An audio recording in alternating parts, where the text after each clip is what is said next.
এই অনুষ্ঠানটি শ্রোতাদের জীবন গল্প ভিত্তিক অনুষ্ঠান। এই অনুষ্ঠানে শ্রোতারা স্বেচ্ছায় নিজেদের জীবনের গল্প বলেন। শ্রোতারা যা এখানে বলেন তা সরেজমিনে ইনভেস্টিগেটেড নয়, সুতরাং সেদিক থেকে বিশ্বাস অবিশ্বাস একান্তই আপনার নিজের। সম্পূর্ণ বিনোদনমূলক এই অনুষ্ঠানটি আমাদের ব্যক্তিজীবনে কখনো কখনো শিক্ষণীয় ভূমিকা রাখে। এই অনুষ্ঠানে যারা আসেন স্বেচ্ছায় অংশগ্রহণ করেন। এই অনুষ্ঠানে কনফেস করবার পরে কিংবা জীবন গল্প বলবার পরে তার ব্যক্তি ও সামাজিক জীবনে কোনো বিরূপ প্রভাব পড়লে সেটার জন্য রেডিও কর্তৃপক্ষ দায়ী নয়। আসসালামু আলাইকুম প্রিয় শ্রোতা, আপনারা শুনছেন জীবন গল্প। আমি আরজে কিবরি আপনার সঙ্গে রয়েছি। আমি কথা না বাড়িয়ে শুরুতেই আমার সঙ্গে যিনি গেস্ট রয়েছেন তার সঙ্গে আপনাদের পরিচয় করিয়ে দেবো এবং তার সঙ্গে কথা বলবো। কি নাম আপনার? মোহাম্মদ আরিয়ান। আরিয়ান, আপনি ছদ্মনাম ব্যবহার করছেন? হ্যাঁ। ওকে, এই গল্পটা খুব গুরুত্বপূর্ণ একটা গল্প।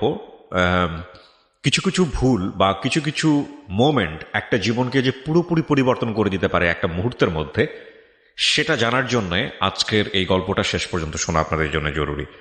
তো আরিয়ান, বয়স কত হতে পারে এখন? এখন 19 বছর বয়স। আপনি রেডিও কি শোনেন? মানে শোনা হয় নিয়মিত? হ্যাঁ। তারপরে আপনি আবেদন করেন গল্পটা এখানে বলার জন্য। তো শুরু করেন, আপনি যেখান থেকে বলতে চান, যেভাবে বলতে চান। গল্পটা আপনার ফার্স্ট অফ অল শুরু হয়েছে, আমি ময়মনসিংহে লেখাপড়া করতাম। কোন ক্লাসে? ছোটবেলা থেকেই? হ্যাঁ। বাবা কি করতো আপনার? আমার বাবা ফিশারি আছে, তো ওইখানে আর কি বিজনেস করতো? হ্যাঁ, আমাদের নিজেরই ফিশারি আর কি, মাছ বড় করে তো বিক্রি করতো আর কি। ওকে, কয় ভাই বোন আপনারা? আমরা 2 ভাই 1 বোন। 2 ভাই 1 বোন। আমি সবার ছোট। সবার ছোট আপনি? ওকে, ঠিক আছে, বলেন। তো আমার ছোট থেকে ইচ্ছা ছিল আমি সায়েন্সে লেখাপড়া করব, কারণ আমার বিমান বাহিনী হওয়ার অনেক ইচ্ছা ছিল আর কি। এই কারণে বিমান বাহিনীতে যাওয়ার খুব ইচ্ছা ছিল? হ্যাঁ হ্যাঁ। ছোট থেকেই আমার মোটামুটি মধ্যবিত্ত পরিবার। আমার আব্বু এমনিতে মেম্বারি দাঁড়াই 2 বার কয়েক বুটে ফেল করছে আর কি, 6 বুটে। তো এবারে আর কি আব্বু পাস করছে। তো মানে সমাজ সেবক হিসাবে আমার আব্বু আর কি চিহ্নিত এলাকায় আর কি। তোমার কাকু আর কি বিজনেস করে, তো এই নিয়ে একটু আর কি সমস্যা, কেন আমার আব্বুর উপরে ওরকম কোনো নাই, সমাজ সেবক নামে সবাই আর কি চেনে। তো আর কি আমারে দূরে রাখছিল এই কারণে, যাতে মানে এলাকার কোনো সমস্যা আমার উপরে না হয়, বা মানে আমি যেন লেখাপড়া করে নিজে পায়ে কিছু করতে পারি, মানে সেই জন্যই আর কি আমারে দূরে রাখছিল আর কি। হ্যাঁ, আমার বড় ভাই ডিপ্লোমা ইঞ্জিনিয়ার, তো সেই ক্ষেত্রে আমিও যেন কিছু একটা করতে পারি, আমার আব্বুর উজ্জ্বল করতে পারি। এসএসসি রেজাল্ট কি ছিল? SSC result 4.25। কি হিউম্যানিটিস থেকে, সায়েন্স থেকে না কমার্স থেকে? সায়েন্স থেকে। ওকে, ঠিক আছে। তো আপনি ইন্টারের গল্প বলতেছিলেন, আপনার চাচা বাসায় আসছে বা সামথিং লাইক দিস। হ্যাঁ। তো আমার বলছিল তাদের সাথে খাওয়া দাওয়া করার জন্য। তো ঠিক আছে, আমি তাদের ওইখানে গেছি, খাওয়া দাওয়া করছি, গল্প টল্প করার পর রাত। তাদের ওখানে বলতে কাদের ওখানে গেছে? আমার কাকুর বাসায়। কাকুর বাসা কোথায় ছিল এটা? আপনার বাসা? আমাদের বাসার পাশে আর কি। আচ্ছা, তো হঠাৎ করে কাকুর বাসায় কেন গেলেন? উনি কি ইনভাইট করেছে? হ্যাঁ, মানে কাকু আসছে ঈদের সময়, আর আমিও তো বাড়িতে থাকি না। কাকু বাড়িতে থাকে না? কাকু কোথা থেকে আসছে? হ্যাঁ, কাকু এমনি থাকে আর কি একটু দূরে। হ্যাঁ, আপনার বাবার ছোট তো নিশ্চয়ই? হ্যাঁ, আপন ভাই। কি করে সে? ওই যে আপনার প্রজেক্ট নিয়ে আর কি উনি এসছে হচ্ছে হলো বাড়িতে, তো ইনভাইট করেছে আপনাকে। আর আমিও বাড়িতে থাকি না, তো সেই ক্ষেত্রে আপনি বাড়িতে থাকেন না কেন? ময়মনসিংহ থেকে লেখাপড়া করি। লেখাপড়া করেন, ওকে। হ্যাঁ, তো সেই ক্ষেত্রে আমি যখন আসছি, তো এই জন্য আর কি আমার বলছে যে আমাদের সাথে আজকে খাওয়া দাওয়া করো। আচ্ছা, ওকে। তো তারপর খাওয়া দাওয়া করার পর গল্প টল্প করতে প্রায় 11টার মতো বাজে গেছে। তো হঠাৎ করে, তো সেক্ষেত্রে আমি আর কি আমাদের বাসায় চলে আসবো, খাওয়া দাওয়া শেষ, গল্প শেষ। তো তারপর আমি গেট খুলতে যাই, দেখি গেট বাইরে থেকে মারা। মানে কাকুর বাড়ির গেট বাইরে থেকে মারা? বাইরে থেকে মারা। তো আমি কাকে ডাক দিয়া জিজ্ঞাসা করলাম, কাকি গেট খুলতেছে নাকি? পরে বলতেছে গেট তো খুলাই। পরে বুঝলাম যে বাইরে থেকে মাইরা, বাইরে থেকে কেউ লক করে রাখছে। হ্যাঁ। তারপরে দেখি একটু শব্দ চলতেছে, মানে আশেপাশে মানুষ আর কি। তারপর মানে প্রায় 2 থেকে 3 মিনিট পরেই আর কি একটা শব্দ আসছে, মানে গাড়ির আওয়াজ আসছে, দেন পুলিশ প্রশাসন আর কি এরকম কিছু একটা। তারপর শব্দ করছে, দেন আসছে। আচ্ছা, ওই ইয়ার সামনে থেকে বলতেছে, যখন শব্দ পাইছে তখন কাকির সাথে সাথে আবার ভিতর দিয়া ইয়াটা মেরে দিছে।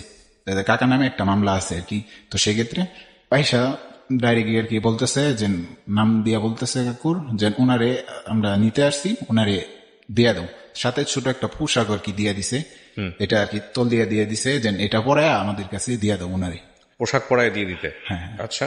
তো কাকি তখন বলতেছে, স্যার একদিনের জন্য আসছি ঈদ করার জন্য, কি নিয়ে কিসের মামলা যেন আপনারা এসে এইভাবে দূরে নিয়ে যাবেন, আজকের দিনটা দেন ইতরা কইরা যাক। পরে আপনার বলতেছে চাচা কি ওই সময় কোনো মানে মামলাতে ছিল, মানে কোনো ধরনের কোনো জেলে ছিল বা না, অন্য নামে জেলে কোনো না, মামলা মামলা হয়েছে? ছিল তার ওই যে প্রজেক্ট নিয়ে আর কি। ও প্রজেক্ট নিয়ে মামলা ছিল, এর আগে কখনো জেলে যায়নি আপনার জানা মতে? না আপনি যা বলতেছেন আপনার আপনার নলেজ থেকেই বলতেছেন নাকি না, যেটা আপনি সত্য জানেন না? সেটাই বলতেছি, সেটাই মানে বলতেছেন। হ্যাঁ। আচ্ছা, না কারণ আপনার চাচির কথা শুনে তো মনে হচ্ছে যে ঈদ করার জন্য আসছে, মনে হচ্ছে জেল থেকে ছাড়া পাইছে, আমি জানি না। ওকে, না তারপর মানে হয়তো তারা জানতো যে মানে মামলা হয়ে আছে, তারা এটা সেক্ষেত্রে জানতো আগে থেকে? মনে হয় মেবি। ওকে, তারপর আচ্ছা, তারপর তারা ওটা মানে নাই, আর কাকিও বলতেছে আজকের দিনটা মানে আমি, আর তারপর আমি কাকিরে বলতেছে দিয়ে দিতে দিয়ে দেন, পরে বলতেছে কেমনি দিব, আজকে আইসে বাড়িতে এখন, মানে এগুলো নিয়ে ডিসকাস করতে করতে ওইখানে তারা বাইরে বাইরে শুরু করে দিছে গেটে। হুম, তো তারপর গেট ভাঙ্গার সাথে সাথে ডুইগা মানে আমি ছিলাম, আমার কাকা তো ভাই ছিল আর কাকা ছিল, তো তাদেরকে আইসা আর কি গেট খুললি না ভুলাই মাইট দৌড় শুরু করলো আর কি। মানে সবাইকে মারতে শুরু করেছে। হ্যাঁ, হ্যাঁ। আপনার বাড়ি থেকে আপনাদের গেট কত দূর, ওই কাকুর বাড়ি কত দূর ছিল? 100 মিটার 150 মিটার হবে। পাশাপাশি তো? তো আপনার বাড়ি থেকে লোকজন আসেনি সেই সময়টাতে? তো শুধু আম্মু বাড়িতে ছিল, আর যখন এরকম ইয়া ছিল তখন আসছে, কিন্তু মানুষও তো সাইড থেকে ওই প্রজেক্টের বিরোধীরা তো তারাই আইসে আর কি আগে আটকে, তারপর আর কি পুলিশ প্রশাসনকে খবর দিছে। মানে প্রজেক্টটা হয়তো আমার কাকু একাই খাইতেছে বা একাই সবকিছু পরিচালনা করতেছে, যার কারণে আরো এলাকার লোক আছে তারা আর কি এটা করতে পারতেছে না, যার কারণে আর কি আগে থেকে একটা বিরোধ। কিসের প্রজেক্ট করতো আপনার কাকু? বিভিন্ন কোম্পানি আসলে ওইগুলো জমি আর কি কালেক্ট করে দিত আর কি। ও আচ্ছা আচ্ছা, মানে এক ধরনের ব্রোকার ছিল। কোনো কোম্পানি যদি হাউজিং করতো তাহলে আপনার কাকা গিয়ে ওদের জমিগুলা, যাদের যাদের জমি আছে ওদের সাথে কথাবার্তা বলে এদেরকে সেল করানোর জন্য কাজ করতো। ও ইন্টারেস্টিং, এ ধরনের কেস তো আগে শুনি নাই। আচ্ছা, তারপর আইসা মায়ের দূর করার পর আমারে আর আমার কাকা তো বাইরে একটা হ্যান্ডকে পরাই দিছে। তো আপনাকেও পড়িয়ে দিয়েছে? হ্যাঁ। আচ্ছা, পরে তখন আমি বলতেছিলাম স্যার আমরা কি করছি, আমরা তো কিছু করি নাই। পরে বলতেছে গেট খুলস নাই কেন? হ্যাঁ, পরে বললাম স্যার এখানে তো আমাদের গার্জিয়ান আছে, আমরা তো আর গেট খুলতে পারি না। কাকির আমি বলেন, আমি কাকির বলছি গেট খুলে দেওয়ার জন্য, হ্যাঁ, কিন্তু কাকি না খুললে আমি কি জোর করে খুলে দিতে পারবো? পরে বলতেছে কোনো কথা বলবে না, চুপ থাক। পরে আরেকটা ছিল, পরে তো ওনারে আমি বলছিলাম স্যার আমার 1 সপ্তাহ পরে পরীক্ষা স্যার। পরে বলতেছে যে বিষয়টা এগুলো তোমরা যদি আগে খুলে দিতা তাহলে আর কি তোমরা ধরতো না। ও আচ্ছা আচ্ছা, মানে খুলতে দেরি করছেন বলে আপনাকেও অ্যারেস্ট করে ফেলেছে। পরে আমি বলছি স্যার একটু বুঝার চেষ্টা করেন, আমার পরীক্ষা, আমি একজন স্টুডেন্ট। পরে বলতেছে আচ্ছা সমস্যা নাই, আমি স্যারের বলি তোমাদেরকে কালকে ছেড়ে দিব, সমস্যা নেই। হ্যাঁ, এটা বলার পর আমি আর কোনো কথা বলি নাই, কারণ স্যার যখন বলছে যে আমার কালকে ছেড়ে দিব, তো সেক্ষেত্রে আর আমি কোনো কথা বলিনি। কাকে কাকে নিল বাসা থেকে? 2 কাকু, আরেক কাকুও ছিল এখানে? আর একটা ছোট কাকু আর কি। তো আর কাকা তো ভাই আর আমি 4 জন। 4 জনকে নিয়ে নিল? হ্যাঁ। আচ্ছা, কাকা তো ভাই মানে আপনার কাকার ছেলে? হ্যাঁ, কাকার ছেলে। আচ্ছা, তারপর মনে করেন যে তাদেরকে আর একটু মাইট দূর করছে আর কি, মানে 2 কাকারে একটু মাইট দূর করছে। আর তারপরে আইসাটা আমার কাকা তো বাইরে জিজ্ঞেস করতেছে যে ঘরে কি কি লুকায় রাখছিস? পরে বলতেছে স্যার আমরা তো ঘরে কিছু লুকায় রাখি নাই। পরে বলতেছে লুকায় রাখস নাই এখনো বল, নাইলে কিন্তু খবর আছে। পরে বলতেছে স্যার আমরা তো আজকে আসছি বাড়িতে ঈদ করার জন্য, আমরা ঘরে কি লুকায় রাখবো? পরে বলতেছে যে তুই কি করস? কোন রাজনীতি করে কিনা? তারপর না করার সাথে সাথে একটা এমন জোরে একটা চর দিছে, ওই চরের শব্দে আমার কান পর্যন্ত তব্দ হয়ে গেছে, এত জোরে চর দিছে। আচ্ছা, তারপর আর ওই বয়ে তারপরে ওই অফিসারের সাথে আমি আর কিছু বলি নাই, কারণ আমি যদি কিছু বলতে যাই আমার যদি ওই মানে চরটা দেয় তাহলে মানে শব্দ শুনে আমি ভয় পেয়ে গেছি, যার কারণে আর আমি কিছু বলি নাই। তো তারপর আমাদেরকে গাড়ি তুলে তাদের এতে নিয়ে আসছে আর কি। নিয়ে আসার পর একটু কাহিনী আছে, আর যখন তারা আর কি বাইরে বাড়ি করতেছিল মানে ঢুকার সময়, তখন আমার মোবাইল ছিল Redmi 6, তো সেটা দিয়ে আমি আর কি ভিডিও করে রাখছিলাম। কিছু কিছু ভিডিও করছেন যে কি মানে করতেছে, কি তারা যেন ঢুকতেছে বাইরে যেতেছে আর বলতেছে, এগুলো আমি ভিডিও করে রেখে দিছিলাম আর কি। তারপর আর কি যখন নেওয়া যায় আমাদেরকে তাদের অফিসে, তো আমাদের মোবাইল ব্যাগটি আর কি রাইখা দেয়। তো সবার মোবাইলই আর কি করছে, মানে কার সাথে কি কি ফোন ছিল, কিন্তু আমার ফোনটা ওখানে লেখে নেই। আর তারপর আমি স্যারের বলছিলেন স্যার আমার ফোনটা, পরে বলতেছে ওটা পরে দেখতেছি।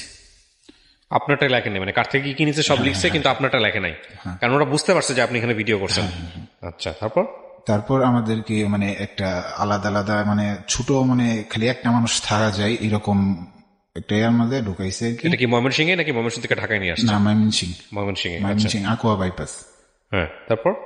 তো সেখানে মানে দিন না রাত সেটা বুঝার কোনো বাউ নাই, শুধু খালি আপনি আসেন এটা এরকম বাইরে। সবাইকে একসাথে রাখছে নাকি আলাদা না আলাদা? না, আলাদা আলাদা ছোট ছোট আপনাকে কোথায় ঢুকাইছে? একটা ছোট মানে খাঁচার মতো হবে, হ্যাঁ, ওইখানে সবাই আর কি আলাদা আলাদা আর কি করে আলাদা আলাদা রাখছে। খাঁচার মতো। হ্যাঁ। আচ্ছা, তো তারপর আপনাকে ওখানে ঢুকাইছে? হ্যাঁ, তারপর? আর আমার এখানে একটা বাড়ি লাগছিল, এই ভ্যাম্পায়ার এটা এতটুকু ফুলিয়া হয়ে গেছিল। আর তারপরে যখন আমাদের ঢুকাইয়া আর কি বলতেছে যে তোরা কোনো কথাবার্তা বলবি না, আর তারপরে আমি ওই স্যারের আর কি বলছিলাম যে স্যার আমার কিন্তু এক সপ্তাহ পরে পরীক্ষা স্যার। পরে বলতেছে তোর বিষয়টা দেখতেছি, এটা বললে চলে গেছে। মানে তখন আর কি একটু সান্ত্বনা পাইছিলাম যে আমি হয়তো ছেড়ে দিব স্যারেরা, মানে যখন বলছে আমি আমার সামনে পরীক্ষা, তো সেক্ষেত্রে আমার ছেড়ে দেওয়ার সম্ভাবনা আছে। তো তারপর ওই রাত তখন মনে হয় রাত 1টার মতো বাজবে বা 12:30 1টা এরকম বাজবে। তো সকাল পর্যন্ত মনে হয়েছে যে 1 মাস পর্যন্ত মানে এরকম লং টাইম, মানে ঘুম তো আসেই নেই, আর বারবার মনে হইতেছিল যে এটা একটা স্বপ্ন। না, কিন্তু এখানে একটা কথা আছে, আপনাকে যদি ওনারা নিয়ে গিয়ে থাকে, সাসপেক্টেড যদি হয়ে থাকেন, তাহলে আপনি পরের দিন তো আপনাকে তারা পুলিশের কাছে হ্যান্ড ওভার করবে অথবা কোর্টে দিয়ে দিবে। কি করলো আপনি একটু ধারাবাহিকভাবে বলেন। হ্যাঁ, তারা আমাদের থানায় ট্রান্সফার করছে পরের দিন। তারপর আমাদের সাথে আরো কিছু মানে করছে, প্রায় 10 জনের মতো আরো দিছে। ধরেছে? না, ধরে নেই, আমাদের তো ঘর থেকে আনছে, আর ওইখানে লেখছে যে আমাদেরকে জঙ্গল থেকে নিয়ে আসছে আর কি। আচ্ছা, আর আরো 10 জন লাগাইছে আর কি, যে তারা আরো 10 জন ছিল আপনাদের সাথে। হ্যাঁ, তাদেরকে ধরতে পারি না, এই 4 জনকে ধরতে পারছি। তো সেক্ষেত্রে আমাদেরকে আর কি এটা থানাতে পাঠাইছে, এবং কি আরো 1 সপ্তাহ রিমান্ড চাই আর কি পাঠাইছে কোর্টে। হ্যাঁ, তারপর থানার থেকে আমাদেরকে পরের দিন কোর্টে পাঠাইছে আর কি। কোর্ট থেকে ওইভাবে আর কি আপনার ওই জেলখানায় পাঠাই দিছে। জেলখানায় প্রায় 2 দিন পরে আবার কোর্টে আনবে আর কি। ওই তারা যে মানে এটা চাইছে রিমান্ডটা, এটা কি মঞ্জুর হবে না আমাদের জামিন মানে সব 2-3 দিন পরে আর কি আবার কোর্টে আনছে আমাদের। আমাকে একটু জেলখানার অভিজ্ঞতা বলেন, আপনি তো এর আগে জান নাই। তো আপনার প্রথম যাইতেই একটা বড় একটা গেটের মাঝখানে নিয়ে বসায় রাখছে। তারপর একজন একজন করে নাম আর পরিবারের সদস্য বন্ধু বান্ধবের নাম কিছু জিজ্ঞাসা করে, কারণ পরবর্তী যখন বের করব আবার এইগুলাই জিজ্ঞাসা করবো, যদি না মিলে আর কি তাহলে সমস্যা, আর যদি সবকিছু ঠিক মতো বলতে পারো তাহলে আর কি বের করবে। সেক্ষেত্রে আমার বন্ধু বান্ধব, মামা, খালা, বোন এগুলার নাম জিজ্ঞাসা করার পর এন্ট্রি করে তারপর আর কি ভিতরে ঢুকেছে। ভিতরে ঢুকানোর পর একটা রুমে আমাদের সাথে আরো প্রায় 25 জনের মতো ছিল, মানে অন্যান্য আর কি। তো একটা রুমে রাখছে, ওই রুমে প্রায় 50-60 জন ছিলাম। তো ওইখানে আপনার যাওয়ার পরই আর কি অনেক পরিমাণে ক্ষুধা লাগছে। তো তারপর ওইখানেই খাবার আছে। তো খাবারটা আমি আনতে গেছি, তারপর মনে করেন সাথে ডাউলও ছিল। আমি চাই দেখি যে আমার কাকু আর আমার কাকাতো ভাইজান তারা একজন আরেকজন আর কি খাওয়াই দিতেছে হাতে তুলে, মানে কাকা তার ছেলে খাওয়াই দিতেছে, ছেলে বাপরে খাওয়াই দিতেছে। তো এইখানেও আরেকটু কাহিনী হয়েছিল, যখন মানে আপনার আমাদেরকে পরের দিন সকালে আর কি বের করছে খাঁচা থেকে। তো তারপর আমাদের কিছু ছবি তুলছে আর কি। ছবি তোলার পর আমাদেরকে ময়মনসিংহ পাঠাইছে, ময়মনসিংহ সার্কিট হাউস পাঠাইছে। ওইখান থেকে আবার এইখানেই আনছে। আনার পর খাবার দিছে, রাত তখন সন্ধ্যা হয়ে গেছে আর কি, রাতের খাবার দিছে। খাবার দেওয়ার পর কাকাতো বাইরে আর কি বাড়িতে মারে নাই, বাড়িতে আমার একটু মারছে আর আমার 2 কাকারে মারছে। তো আর কাকা তো বাইরে খালি ওই একটা চড়ি দিছিল। তো সেই ক্ষেত্রে আর কি মোটামুটি সুস্থই আমার কাকাতো ভাই। তো উনার কাকাতো বাইরে ডাক দিচ্ছে, ডাক দেয়া না পাশের রুমে নিছে, নিয়ে বলতেছে তোরা তো স্টুডেন্ট, তোদের লাইফটা নষ্ট হোক এটা আমরা চাই না। তো সেই ক্ষেত্রে যা যা বলবো যদি সঠিক উত্তর দেস তাহলে আর কি তোর 2টারে ছেড়ে দিব। তারপরে বলতেছে আচ্ছা স্যার আপনি যা বলবেন, যা আমি সত্য জানি তাই বলবো। পরে আর কি একটা রেকর্ডিং হয়তো মেবি ফোন আর কি সামনে রাখছে। তারপরে জিজ্ঞেস করতেছে তোর বাপের এই অবধি যা যা কুকর্ম আছে সব আমাদেরকে বল। আমার বড় ভাই আর কি বলতে মানে কাতো ভাই বলতেছে যে আমার আব্বু তো ওইরকম কিছু করে নেই, জাস্ট প্রজেক্ট আসে জমি জমা কিনে দেয়, হয়তো এলাকার ওই মানুষরে ওই রকম ভাবে রাখে না, সে একা একাই করে, এই লিগে অনেক শত্রু হয়ে গেছে। পরে বলতেছে এইগুলা তোরে বলতে বলিনি, যেগুলো বলতে বলছি ওইগুলো বল। পরে বলতেছে স্যার আমি তো আমার বাপ সম্বন্ধে এতটুকুই জানি। এটা বলতেই আরেকটারে বলতেছে আর কি যেন এটা ধরতেই মনে করেন যে প্রায় 50 থেকে 60টার মতো হইব, মানে শুধু পাছার এইখান দিয়া ইচ্ছা মতো বিটাইছে। আমরা ওই পাশ থেকে খালি শুনতেছি দেন বাইরে দিতেছে শব্দগুলা। কাকা বলতেছে মনে হয় আমার পোলাটারে মেরে গেল। তারপর কতক্ষণ পরেই ভাই খুঁড়ে আইলো। পরে ভাবলাম যেন হয়তো বাইরে এরকম ভাবে মারছে, পরবর্তী সিরিয়ালটা আমারই হয়তো নিয়ে এরকম ভাবে মারবো। তো আমি শুধু একটাই তখন এনআরসি করতেছিলাম। তো বাইরে এসে বাইরের একটা বাড়ি আর কি, মানে ফিরাইতে সময় মানে হাতে লাগছিল, হাত দিয়ে এদিক দিয়ে রক্ত আর কি ভাবে পড়তেছে। আইসা ভাই বসতে পারতেছে না, ভাই দাঁড়াই দিছে। ভাই বউ, পরে কইতেছে না সমস্যা নেই। সাথে সাথে আরেকটা আসছিল, আইসা বলতেছে কি ব্যাপার তোমার হাতে কি রক্ত গিয়া ব্যথা পেয়েছ, তোমার কি কেউ কিছু বলছে? পরে বলতেছে আমার মানে চাচাতো ভাই বলছে না ওই হাত দরজা এখানে লেগা ব্যথা পেয়েছি। পরে বলতেছে না সমস্যা নাই, বলো তোমার কি কেউ কিছু বলছে বা কেউ মারছে, মারলে বলো, আমিও তো একটা অফিসার। পরে তাও আমার চাচাতো ভাই বলছে যে না আমার কেউ গোপন করলো কেন? যদি এটাও আবার নিয়ে মারে তো, মানে এই বয়ে আর কি বলছে যে না মারেনি। তো সেক্ষেত্রে পরে আর আমাদেরকে ডাক দেয় নাই। এভাবেই পরে গাড়িটা আসছে, গাড়ির মধ্যে তুলে দিছে, আর একটা ব্যাগ সাথে তুলে দিছে। তারপর দেখি যে চাচাতো ভাই চাচারে খাওয়াই দিতেছে, আর চাচা তার ছেলেরে খাওয়াই দিতেছে। তো তারপর আমার শরীরে অনেক মানে জ্বর, মানে বই পায়া, আর মায়েরও তো দিছে, এই জন্য আর কি আমার শরীরে অনেক জ্বর। তো কিছু খায়া বড়ি খাইতে হবে। আমার আসার সময় আমার এক পাতা এইচ দিয়ে দিছিল। তো সেই ক্ষেত্রে আমি, আপনার বাবা বা আপনার ভাইয়েরা কেউ যোগাযোগ করতেছে না থানাতে? না থানাতে যোগাযোগ করতেছে, কিন্তু এই যে আরো আসামি দিছে এবং কি আরো কিছু অজ্ঞাত রাখছে, ঠিক আছে। তো সেই ক্ষেত্রে সবাই মানে আসলে আমার আব্বুরেও দিবে, এটা এই ভয়ে আর কি আমার আব্বুরেও আমিও না করছি যেন আব্বু ওইখানে যেন না আসে, বা আব্বু যেন মানে ফেস না হয়, আপাতত একটু দূরে যেন থাকে। কারণ অজ্ঞাত দিয়ে দিছে, এখানে আব্বুর নাম মতো দিয়ে দিতে পারে যে এই বিষয়ে দৌড়াদৌড়ি করে। তো সেক্ষেত্রে আমার আম্মুই সব দৌড়াদৌড়ি করছে। তো তারপর আমি মনে করেন যে এক নলা মুখে দেওয়ার পর এমন মনে হইলো যে লাইফে এরকম বাদ আমি জীবনে খাইনি।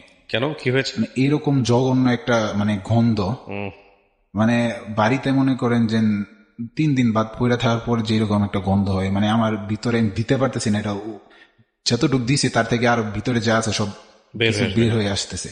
তারপরে মনে করেন যে একটু পানি দিয়া গিলছি, এরকম ভাবে 2-3 বার গিলার পরে তারপর দিয়ে আমি গিলতে পারতেছি না।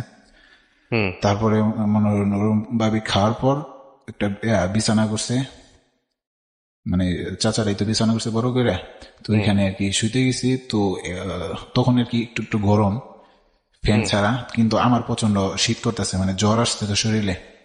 আচ্ছা। তো সেক্ষেত্রে ওইখানে যারা আরো থাকে তাদেরকে আর কি বললাম যে আমার একটা চাদর দিন। পরে বলতেছে এইগুলা চাদর যদি উপরে রাখো তাহলে তোমার শরীরে সুশ্রয়নী হবে আর কি। তো সেক্ষেত্রে পরে লুঙ্গি ছিল, একটা চাদর ছিল, ওইগুলা কি আমার উপরে রেখে আমি বড়ি খেয়ে শুয়ে পড়ছি। তারপরে আপনার সকাল হয়েছে, সকাল হইতেই ওইখানে আপনার কেউ দেখা করতে, প্রতিদিন একবার করে দেখা করতে পারা যায় আর কি। তো সেক্ষেত্রে আর কি মাইক দিয়া বইলা দেয় যে নাম, বাপের নাম বইলা দেয় আর কি। আচ্ছা। তো সেক্ষেত্রে আমার নাম আসছে, কাকাদেরও নাম আসছে, আমারও আর কি নাম আসছে। তো তারপর আর কি আমরা যাই ওইখানে। তারপর দেখি আম্মু আসছে আর কাকি আসছে। তারপর আর কি তারা বললো যে আমরা তো আর কি বুঝতে পারিনি যে আমাদের কি মামলা টামলা দিছে। তো তারাই বললো যে মামলা দিছে প্রস্তুতি ডাকাতি। আপনার 1 সপ্তাহ পরে পরীক্ষা ছিল? হ্যাঁ। আচ্ছা, ততক্ষণে কয়দিন গেছে? 3 দিন। এর আগে আপনার নামে কোনো মামলা ছিল? কোথাও কোনো মামলা ছিল না? আচ্ছা, তারপর আপনার কথা বললাম, আম্মু তো জীবনে ওরকম মানে ফেস করে নাই। আম্মু অনেক ভয় পায়া, মানে আম্মু কান্তাছে যে লাইফটা তোমার শেষ করে দিছে, মানে এরকম একটা মামলা দিছে, সরকারবাদী মামলা, তোমার লাইফটা তো শেষ।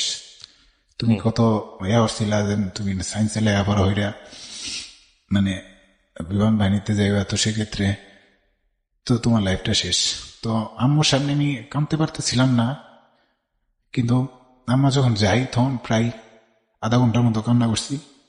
আপনাকে মামলাতে আসামি উল্লেখ করেছে? হ্যাঁ, কত নাম্বার? 4 নাম্বার, মানে 4 জনের মধ্যে 4 নাম্বারই। আপনাকে কি হিসেবে দিয়েছে? সহযোগিতায় ছিলেন?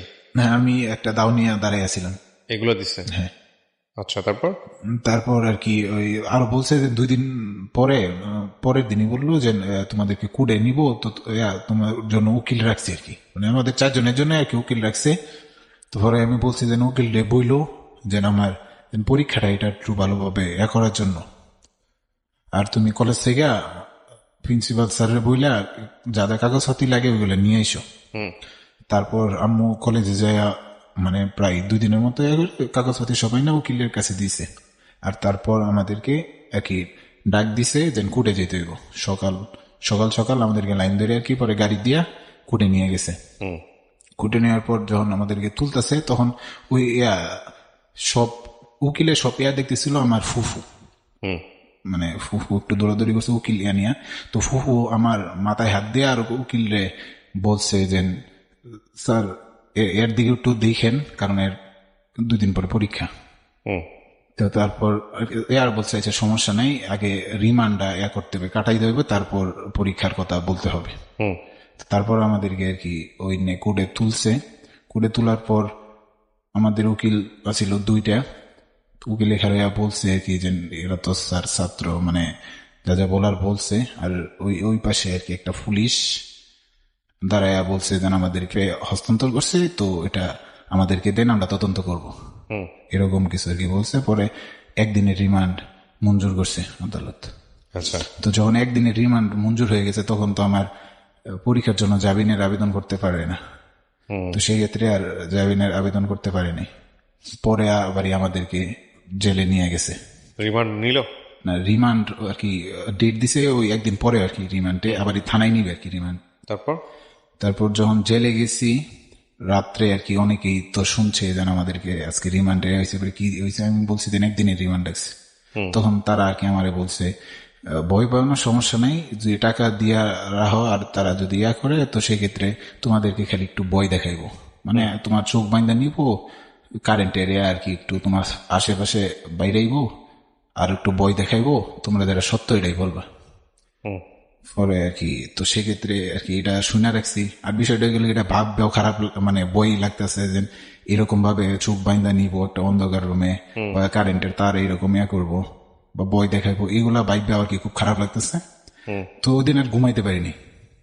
তো পরে আমাদেরকে আর কি ডাক দিছে, দেন থানায় যেতে হবে, রিমান্ডের সময় হয়েছে। তো 2টা পুলিশ আসছিল, 2টা পুলিশ সিএনজি দিয়ে আমাদেরকে থানায় আনছে। থানায় আনার সাথে সাথে পরে কি আম্মুরাও তো সবাই, মানে আমাদের সবাই তো জানে আমাদেরকে আজকে আনবো, তো সেক্ষেত্রে পরে আম্মু এসে আর কি বললো যে ভয় পেও না, তোমার মারতো না।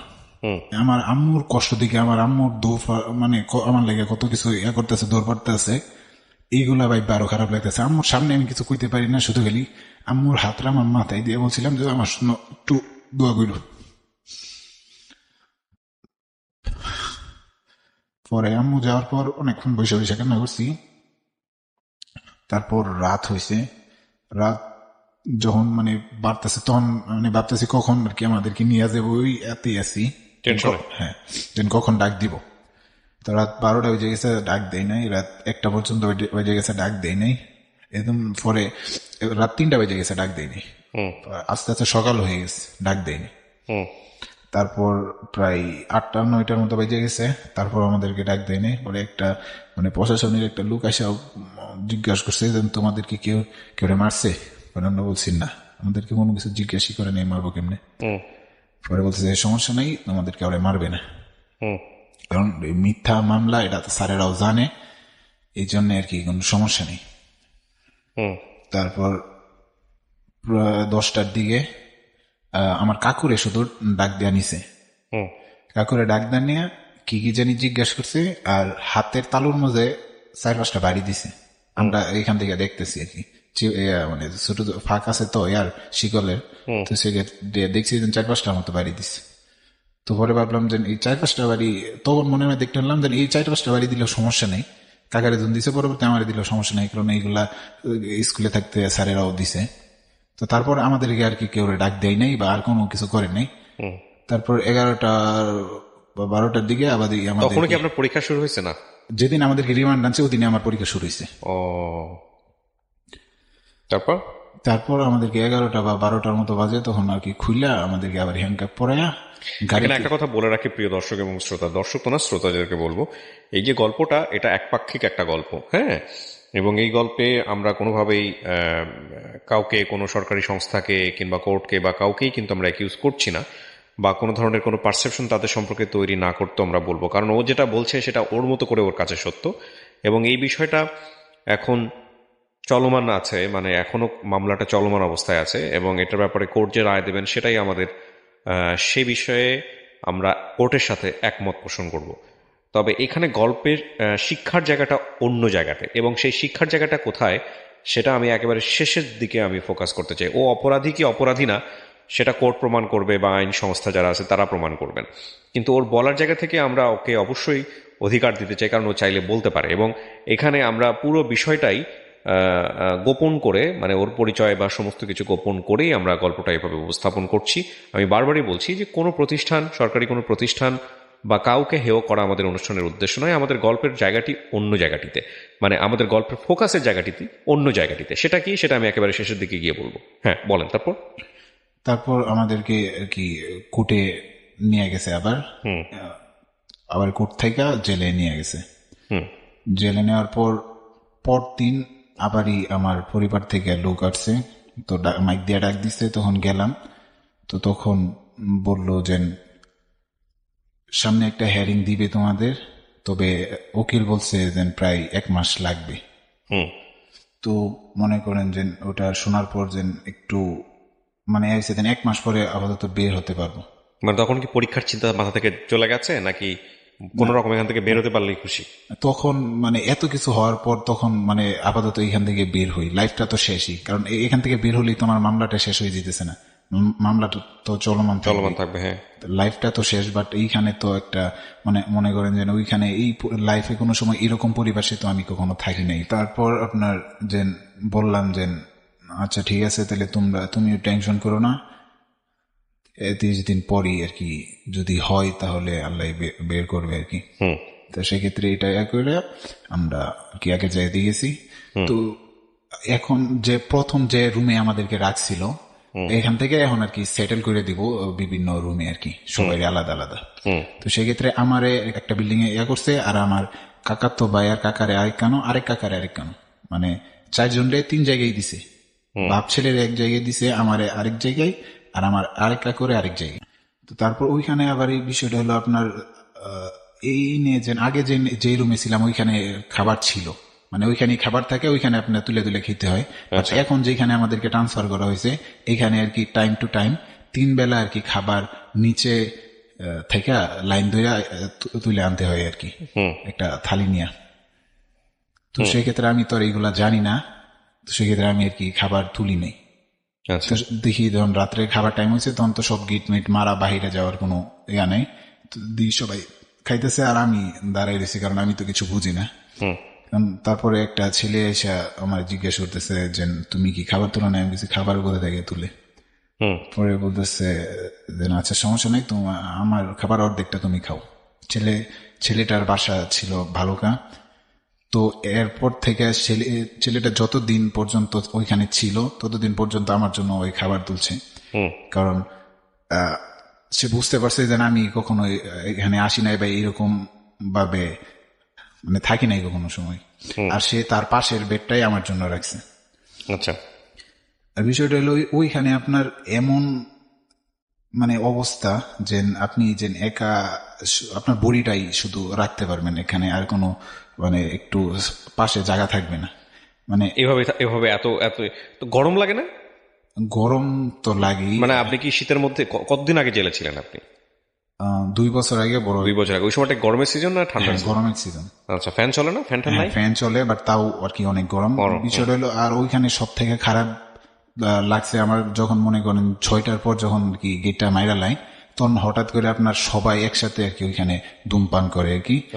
তো সেই ক্ষেত্রে আমার মানে দম নেওয়াটা, হ্যাঁ, তো সেই আমি আর কি আপনার শিখের চিবা দিয়া নাকটা বের কইরা, নাক আর মুখটা বের কইরা এভাবে প্রায় আধা ঘন্টার মতো এভাবে আমি দম ছাড়তাম, যখন আর কি তারা তাদের সিগারেট মানে ধূমপান করা শেষ না হইতো।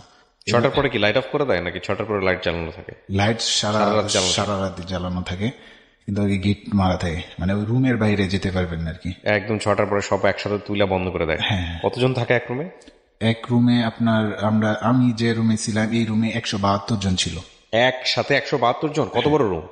রুম নর্মালি ওই রুমে মনে করেন যে নর্মালি থাকতে গেলে 100 জন থাকতে পারবে। 72 জন বেশি। তো মাঝে মাঝে এমন অবস্থা হয়েছে যে পার্টি মানে এইভাবে শুই না, এইভাবে শুতে হয়েছে। কাত মানে সোজা হইতে পারবেন না, মানে কাত হয়ে থাকতে হইব। মানে একটা এর মধ্যে তিনটা, এক রুমের মধ্যে তিনটা, এক পায়ের সাথে আরেক মাথার, আবার তার পায়ের সাথে আরেক মাথা। ও আচ্ছা, পা আর মাথা এরকম ভাবে মানে করেন যে এটার মধ্যে 3টা সিরিয়াল, হ্যাঁ 3টা হরত, হ্যাঁ, আবার একদম মানে ওই একজনের পায়ের দিকে মাথা, আরেকজনের মাথা, এভাবে ক্রস ক্রস করে শোয়ানো 3টা সিরিয়াল। হ্যাঁ ওরে না, বাবা। মানে এই সিরিয়াল এভাবে মধ্যে আরেকটা সিরিয়াল, ওইখানে আরেকটা ও সিরিয়াল। আচ্ছা আচ্ছা, বুঝতে পেরেছি। হ্যাঁ, মানে একটু জায়গা নাই যেন আর কি আপনার অন্য কোনো ইয়া রাখার জন্য। তো 172 জন ছিল, তো ওভাবেই আমাদের থাকতে হয়েছে। মাঝে মধ্যে 5 জন 10 জন করে কমে, ওই জাবিন হয়ে যায় যাদের, তো সেক্ষেত্রে আর কি একটু ফাঁকা, মানে ওই ভালোভাবে একটু শোয়া যায় আর কি। ভালোভাবে বলতে ওই মানে ওই সোজা পায় আর কি, যেন এক পাশ না আর কি, ওরকম না। কিন্তু মাঝে মধ্যে আবার বাইরে যায়, তো সেক্ষেত্রে আর কি এরকম ভাবেই থাকতে হয়। ওকে।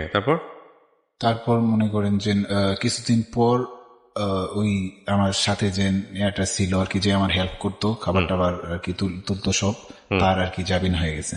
আচ্ছা। তারপর আবারই আমি একলা হয়ে গেলাম, কারণ এমনিতে তো আমার একলা রাখছে, আর তারা তাদেরকে আলাদা আলাদা ভাবে রাখছে। তো মনে করেন যে এইখানে সবাই মনে করেন যে মানে এদের ব্যবহার, মানে আমি লাইফে কোনো সময় মানে এরকম কারোর সাথে থাকি নাই, বা এরকম মানুষের ব্যবহার কোনো সময় পাই নাই আর কি। তো আমার মানে যারা পাশে থাকে মাঝে মধ্যে আর কি এদের দেখলেও আর কি আমার একটু ভিতরে আর কি খুব খারাপ লাগে, কারণ শরীরে অনেক কাটা ছেঁড়া থাকে, তো ওদের আর কি মানে ওরা আর কি সবাই আর কি মাদক মামলা, এইগুলো মামলায় আর কি ঢুকছে, শরীরে অনেক কাটা ছেঁড়া দেখলে। ব্যবহার বলতে কি, মানে খারাপ ব্যবহার? হ্যাঁ, আর হ্যাঁ, প্রচুর পরিমাণে খারাপ ব্যবহার, মানে সবার না, অনেকেরই আর কি। মনে করেন আমি এক জায়গায় বসে রয়েছি একা একা, আমার এক লোকে আর কি ডাক দিছে, এদিকে। পরে আমি গেলাম, বলতেছে এই তোর কি মামলা, মানে একটু ভাব ধরে বলতেছে আর কি, এর মতো। পরে আমি বললাম যে ভাই আমার তো প্রস্তুতি ডাকাতি মামলা। তো আমার এটা শোনার পরে আর কি এরপরে আর আমার কিছু বলেনি। আর ওইখানে আমার সময় কাটছে, আর আমার পায়ে যে ব্যথাটা পাইছিলাম এটা আল্লাহর মধ্যে প্রায় 3 দিন থেকে 4 দিনের মধ্যে ঠিক হয়ে গেছিল, কারণ আমি মানে ফুললি ভাবে 5 ওয়াক্ত নামাজ পড়ছি ওইখানে। ওইখানে উঠা নামার এতে আর কি আপনার আল্লাহর মধ্যে কোনো ওষুধও খাইতে হয় নাই, মানে ওভাবে ভালো হয়ে গেছে। আর শুধু খালি ওই মলম দেওয়া হয়েছিল, মলমটা মনে করেন যে 5-6টা মলম দেওয়া ছিল, কারণ আমার যে চাচাতো বাইরে যেন আর কি মারছিল, এটা একদম কালো হয়ে গেছিল। আচ্ছা। যখন আর কি আপনার ওটা মলমটাকে আমি দিয়ে দিতাম, যখন মানে দেখতাম মলম দিতে যায়, আমার মনে করেন চোখ দিয়ে পানি পড়তো আর কি, এইরকম ভাবে আর কি মারছে। তো তারপর মনে করেন যে আমাদের এভাবে আর কি চলতে চলতে মাস হয়েছে। তারপর একদিন 29 দিনের দিন একদিন আম্মু আসছে, ও তার আগেও আমার ভাই আসছিল তার আগে। যখন ডাক দিছে গেছি, যাই দেখি আমার ভাই আসছে, আর ভাইয়ের সাথে আমার এক চাচাতো বোন আসছে। তারপর বাইরে বললাম যে টেনশন নিও না, আমি মানে ভিতরে ভালোই আছি, সমস্যা নাই, আমার নিয়ে টেনশন নিও না, আম্মুরে বলবা টেনশন না নেওয়ার জন্য। তো তখন আর কি আমার ভাই বললো যে তুই যতদিন ধরে এখানে আসছস, মানে তখন প্রায় 20 দিনের মতো হয়েছে মনে হবি। বলতেছে তুই যতদিন ধরে আসছস, এতদিন ধরে আম্মু বাড়িতে চুলা আর কি, চুলার মধ্যে আগুন ধরাই নেই আর কি, একদিনও বাড়িতে রান্না করে নেই। পাড়ার লোকেরা সেটা আম্মুরে খাওয়াইতে, তো আম্মু খানা, মানে আমার টেনশনে। আর আমার শার্ট পাঞ্জাবি এগুলা দুইটা বলে কান্দে, মানে এইগুলা বললো। এইগুলা শোনার পর তো আমি মানে আরো গেলাম যে আম্মুরে একটু বুঝে এলো, আম্মু তো আমার লেগে আরো হয়ে যাবো গা। তো সেক্ষেত্রে ভাইজান বললাম যে তুমি আম্মুরে একটু বুঝাই টুজাই হেইডো, আমার সমস্যা নেই, আমি ভালো আছি না। আর 1 মাস পরে তো আমি আমার লেগে এত টেনশন করে লেগে কি লিগে। হুম তারপর আর কি আমার একটা ফ্রেন্ড ছিল, কলেজ ফ্রেন্ড। তো তার তার বিষয়টা মানে সবকিছুই আর কি আমার খুব কাছের ফ্রেন্ড ছিল, বেস্ট ফ্রেন্ড বলেই চলে। তো বললাম, আমার বাইরে বললাম যে আমার আইডিতে ঢুইকা একটু মানে আমার ফ্রেন্ডে বললো যে নাইসা দেখা করার লেগে। হুম তো আর কি পরে আমার ভাই আমার আইডিতে ঢুকে আর কি ফ্রেন্ডে বলছিল। তারপর প্রায় 3 দিন বা 2 দিন বা 3 দিন এরকম পরেই আর কি আমার ফ্রেন্ড আসছে। ফ্রেন্ড আসে, ফ্রেন্ডের সাথে আর কি কথাবার্তা বললাম। বিষয়টা হলো থাকা অবস্থায় মনে করেন যেদিন কারোর সাথে দেখা হয়েছে বা কথা হয়েছে 20 মিনিট টাইম দেয় একদিন আর কি। তো ওই দিনটা আপনার একটু ভালো যায় আর কি, কারোর সাথে দেখা করতে পারছি। সপ্তাহে একদিন করে মানে কেউ কেউ আসে। তো বন্ধু বান্ধব যখন আসে তখন আর কি আপনার খুব ভালো লাগে, ওই দিনটা আর কি একটু ভালো যায়। হুম এভাবে আরেকটা ফ্রেন্ড আসছিল। তারপর মনে করেন যে এভাবে আর কি 1 মাস 29 দিন হয়েছে। ওই দিন আম্মু আসছে, আম্মু আয়সা ওদিন বৃহস্পতিবার, আম্মু আয়সা বলতেছে যে তোমাদের জামিন হয়েছে। তো মা এসে বলতেছে জামিন হয়েছে। আচ্ছা, তারপর? জামিন হয়েছে। তো এখন আজকে তো আর বের হইব না, আর শুক্রবারে বন্ধ থাকে, শনিবারে বন্ধ থাকে, তোমাদের বাড়িতে বাড়িতে রবিবারের দিন আর কি। আচ্ছা। তো তারপরেও আর কি শুনে একটু শান্তি লাগলো যে জামিন হয়েছে। এখন 1 সপ্তাহ পরে বের হলেও আর কি এত কষ্ট নাই, কিন্তু জামিন হয়েছে আর কি। হুম তো তারপর যারা আর কি কাছের ফ্রেন্ড বা যাদের সাথে আর কি করছি আর কি ওদেরকে বলছি যে জামিন হয়েছে। তো সেই ক্ষেত্রে যখন রবিবারের দিন হয়েছে সকালে আমাদেরকে আর কি ডাক দিছে যে তোমাদেরকে জামিন হয়ে গেছে, তোমরা বের হও আর কি। হুম তারপর আমরা গেছি, ওই গেটের সামনে যাইতেই সবার নাম ডাকছে, আমার নামও ডাকছে, আমার কাকা তো ভাইয়ের নামও ডাকছে, কিন্তু আমার কাকার নামে বলতেছে আপনাদের জামিন হয়েছে ঠিক আছে, কিন্তু আপনাদেরকে বের হওয়া যাবে না, কারণ আমাদের নন এফআইআর আরেকটা মামলা আছে, এটা বলতেছে। মানে আমাদের তো জামিন হয়েছে যেটা আর কি আমাদেরকে ঢোকানোর সময় যেটা আর কি যে মামলাটা দিয়া ঢুকাইছে এটা জামিন হয়েছে, কিন্তু কাকার নামে নন এফআইআর আরেকটা মামলা আছে আর কি। আচ্ছা। তো সেই ক্ষেত্রে ওই কাকা দুজনের বের হতে দেবেন আর কি। হুম তো সেই ক্ষেত্রে আমরা আর কি করার আছে, ওইখানে তো আর কিছু করার নাই, আমরা 2 ভাই বের হইলাম। হুম ওইখানে অনেক জিজ্ঞাসাবাদ, প্রায় 2 ঘন্টার মতো এক জায়গা থেকে আরেক জায়গায় জিজ্ঞাসাবাদ করার পরে বের হয়েছি। বের হওয়ার পরে দেখি যে আব্বু আসছে আর কি আমাদেরকে নেওয়ার জন্য। তো যাই প্রথম আব্বুর আর কি জড়াই ধরছি। তো পরে চাচা তো বায়ু আসে। কতদিন পরে বের হলেন? সব মিলে 1 মাস 3 দিন। 1 মাস 3 দিন, হ্যাঁ। তারপর চাচাতো ভাইও আসলো, এসে আর কি পরে জিজ্ঞেস করতে আছে তোমার কাকা রাখো। ওরা বললাম যে তাদের নন এফআইআর বলে একটা আছে, ওটার জন্য তারা বের হতে পারবে না, ওটা জামিন করার লাগবে। তারপর আর কি আমি ডাইরেক্ট বাড়িতে এসে পড়ছি। আমার কাকা তো ভাই আর বাড়িতে যাই নাই, বলতেছে যে ওই বাড়িতে আর আমি যাবো না। তারা কি তাদের যে আগের বাসা ছিল ওই বাসায় চলে গেছে, আমি বাড়িতে গেছি। তো আমি বাড়িতে যাওয়ার পর যে আমাদের ওইখানের যত মুরব্বী মহিলা দাদা এলাকার যারা আছে সবাই, মানে আমি জানতাম না যে আমার সবাই এত পছন্দ করে বা এত ভালোবাসে। সবাই আইসে আমার হাত ধইরা কান্নাকাটি করতেছে আর বলছে যে তোমার লাগে আমরা সবাই মিলে অনেক ধরছি, তোমার ধইরা নিছে।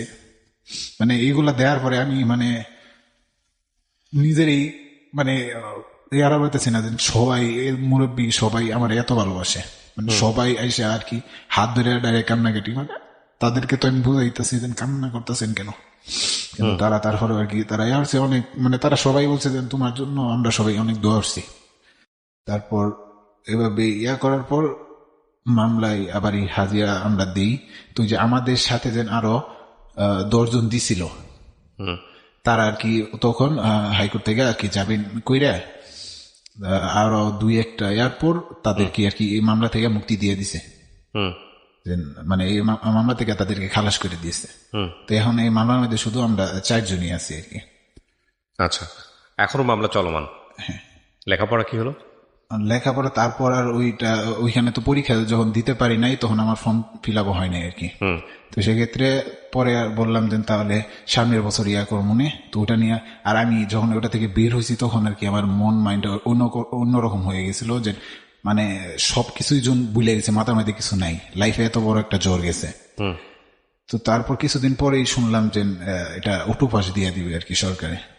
তো তখন আমি হ্যাঁ, তো তখন আমি আবার কলেজে যাই, স্যার আমি তো পরীক্ষা দিতে পারি না এই ঝামেলার জন্য, এটা মানে জানেন।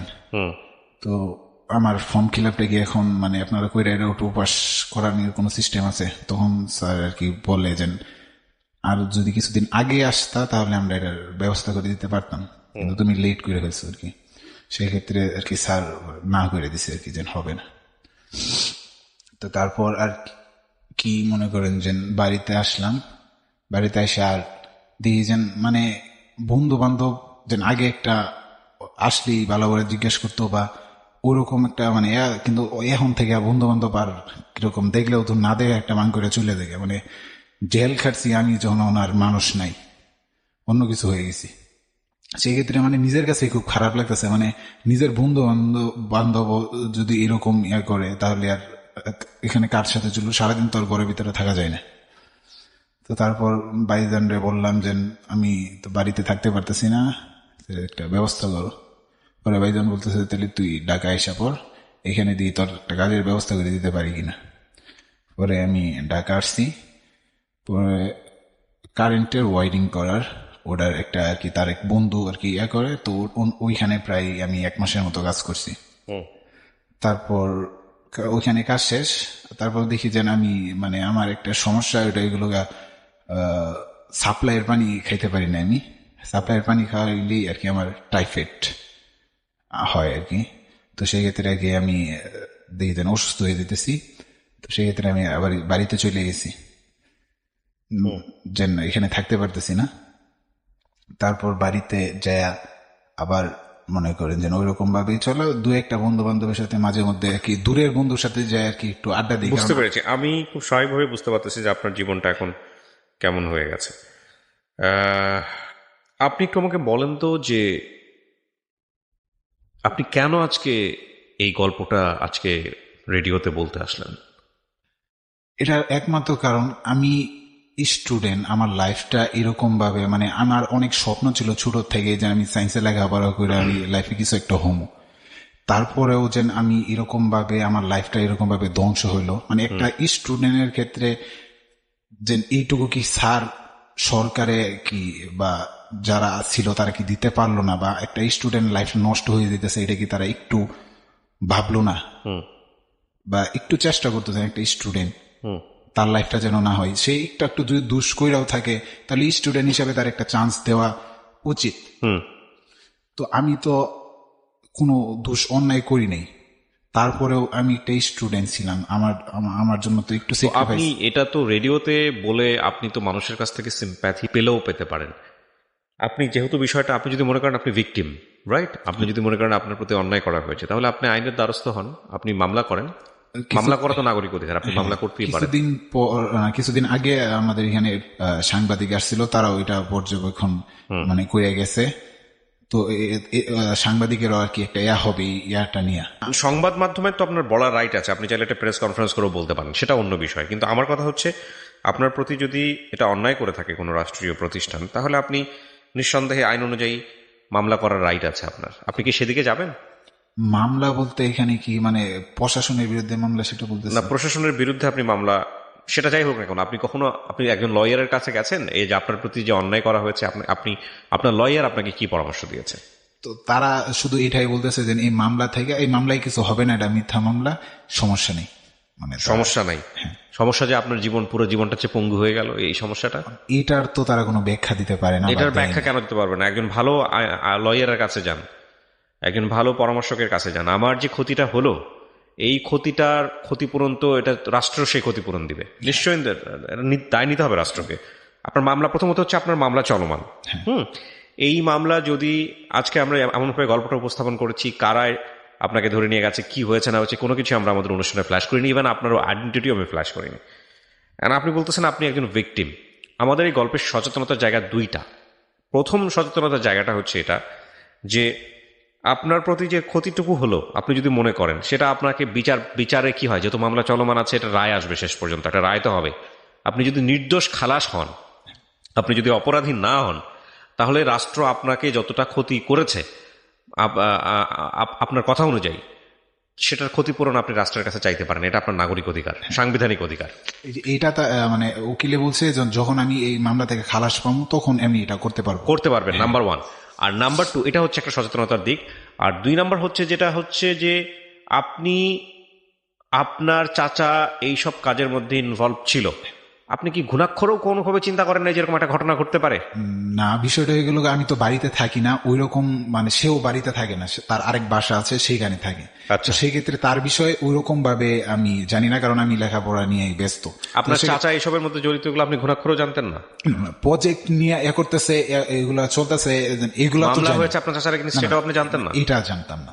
যাই হোক, সেক্ষেত্রে আমাদের কিছু বলার নাই, যেটা সত্য সেটাই আপনি ভালো জানেন। তবে এটা আসলে যদি আপনি না জেনে থাকেন তাহলে এটা আপনার ভাগ্য ছাড়া কিছু বলার নাই আমার। তবে যদি আপনি জানা থাকতেন তাহলে নিঃসন্দেহে আমার মনে হয় যে এরকম ভুল অন্য কেউ করে ফেলতে পারে আপনার ক্ষেত্রে, যদি আপনাকে আমরা বিশ্বাস করি যে আপনি নির্দোষ বলতেছেন নিজেকে, সেটা আমি বারবারই বলতেছি, এটা প্রমাণ করবে কোর্ট। সেই জায়গাটাতে আমার মনে হয় যে এসব জায়গাগুলো অ্যাভয়েড করে চলাটাই বেটার ছিল। কারণ কিছু কিছু ভুল আছে যেগুলোর কোনো মাসুল দেওয়া যায় না। আপনার স্বপ্ন ছিল আপনি বৈমানিক হবেন, আপনার স্বপ্ন ছিল আপনি একটা বেটার লাইফ লিড করবেন, আপনি জব করবেন। সেই স্বপ্নটা ভেঙে চুরে আজকে অন্যরকম হয়ে গেছে, এবং সেটার জন্য আপনি কাকে দায়ী করবেন? তবে আমি সব কথার শেষ কথা একটা কথা আপনাকে বলতে চাই, সেটা হলো মানুষ প্রতিষ্ঠান চালায়, মানুষ ভুলের ঊর্ধ্বে না। আমি ভুলের ঊর্ধ্বে না, আপনি ভুলের ঊর্ধ্বে না, কিংবা যেসব প্রতিষ্ঠান আমাদেরকে একটা সিস্টেমেটিক ফ্রেমওয়ার্কের মধ্যে রাখে তারা ভুলের ঊর্ধ্বে না। সব জায়গাতেই ভুল আছে, হ্যাঁ। টু আর ইজ হিউম্যান, একটা কথাই আছে। সেখানে সবচেয়ে আশাব্যঞ্জক কথা হচ্ছে একটাই, যে কখনোই গিভ আপ করবেন না। আপনি আপনার এই জীবনে এখন যে অবস্থায় আছেন, ইন্টারমিডিয়েট তার কমপ্লিট করা হয়নি, হয়েছে না? পরবর্তীতে আরেকটা কলেজে ভর্তি হয়েছি এখন পড়াশোনা করতেছেন? হ্যাঁ। আলহামদুলিল্লাহ। তাহলে তো আপনি ব্যাক করছেনই। হয়তো 1 বছরের গ্যাপ হয়ে গেছে, কয় বছরের গ্যাপ? 1 বছরের গ্যাপ না, পরবর্তী নতুন করে ভর্তি হয়েছি তো, মানে সায়েন্সে না, কারণ সায়েন্সে লেখাপড়া হলে তো লাভ নাই, কারণ আমার স্বপ্ন যখন ভেঙে গেছে তখন। না, সেটা ঠিক আছে, অন্য হিসাব। বাট আপনার গ্যাপ কত দিনের? 1 বছরের না? 2 বছর। 2 বছরের গ্যাপ। আপনি নতুন করে আবার পড়াশোনা করবেন, নতুন করে ঘুরে দাঁড়াবেন। শোনেন, যে মানুষের জীবনে দাগ নাই সে মানুষ জীবনে যতই সফল হোক না কেন তার বলার মতো কিছু থাকে না। আপনার জীবনে, মানুষের জীবনে 2টা পার্ট আমি মনে করি। একটা হচ্ছে দাগ, হোঁচট খাওয়া, ফেইল করা, এটা একটা। আরেকটা হচ্ছে যে সফল হওয়া। যখন আপনি সফল হবেন তখন এই দাগ, এই হোঁচট খাওয়া, এই ঘটনা আপনার জীবনে একটা অনন্য অ্যাসেট হবে, যে আপনি এত বড় ধাক্কা খেয়েও আপনি জীবনে একটা জায়গায় গেছেন। তো জীবনের 2টা পার্টের মধ্যে একটা পার্ট আপনার কমপ্লিট, এখন বাকি একটা পার্ট নিয়ে আপনাকে চিন্তা করতে হবে। ঠিক আছে? সো এই হচ্ছে বিষয়। আমি আপনাকে ধন্যবাদ জানাই আরিয়ান, আপনি এই গল্পটা আজকে এখানে বললেন লাখ লাখ মানুষের কাছে, এবং আমরা প্রিয় দর্শক ও শ্রোতা, আমি আবারও বলছি যে উনি যে গল্পটা বলে গেল সেটা সম্পূর্ণই একপাক্ষিক একটা গল্প। যাকে নিয়ে, যাদেরকে নিয়ে, বা যে সিস্টেমটাকে নিয়ে যেভাবে উনি গল্পটা বলেছেন, সেটা যে আমাদের সমাজে হয় না তা কিন্তু না, সেটা আমাদের সমাজে হয়, ভুল হয়, এটা খুবই রেয়ার কেস না। সেই অর্থে আমরা গল্পটাকে এখানে উপস্থাপন করেছি। যেহেতু মামলাটি চলমান আছে, সুতরাং সমস্ত বিষয়ই এখানে গোপনীয়তা রক্ষা করা হয়েছে। ইভেন যে গল্পটা বলেছে তার ভয়েসটা পর্যন্ত এখানে চেঞ্জ করা হয়েছে, এবং এই গল্পের কোনো অংশই যদি পরবর্তীতে যিনি এখানে এসেছিলেন তিনিও যদি তার আইডেন্টি ফ্ল্যাশ করে বলেন যেটা আমার গল্প, এই গল্পের কোনো অংশই এভিডেন্ট হিসেবে, প্রুফ হিসেবে অন্য কোথাও ব্যবহার না করার জন্য বিশেষ অনুরোধ থাকছে। কারণ এই গল্পটা শুধুমাত্র আমরা শিক্ষণীয় জায়গা থেকে উপস্থাপন করেছি, আমাদের ডিসক্লেমার জায়গা থেকে আমরা স্বীকার করে নিচ্ছি এটা একটা একপাক্ষিক বলা। এখানে যথেষ্ট মিথ্যা কথা থাকতে পারে, যথেষ্ট ভুল তথ্য থাকতে পারে, এবং যেহেতু এটা মামলাটি বিচারাধীন অবস্থায় কোর্টে আছে, কোর্ট শেষ পর্যন্ত যে রায় দেবেন সেই রায়টি আমরা মেনে নেব আমাদের রেডিও কর্তৃপক্ষের জায়গাটা থেকে। তবে একটা কথা না বললেই নয়, সেটা হলো যে এই যে আরিয়ান ছেলেটি এখানে এসছে, আরিয়ানের মতো জীবন যাদের আছে তাদেরকে 2টো বিষয়ে পরামর্শ। একটা হচ্ছে আপনি যদি নিরপরাধ হয়ে থাকেন তাহলে রাষ্ট্রের কাছে আপনি ক্ষতিপূরণ চাবেন, সে অধিকার আপনার আছে। এবং আরেকটি বিষয়ে পরামর্শ, সেটা হলো জীবনে যদি এরকম দুর্ঘটনা ঘটেই যায়, যদি আপনার কথা সত্য হয়ে থাকে, তাহলে কখনোই গিভ আপ করবেন না, থেমে যাবেন না।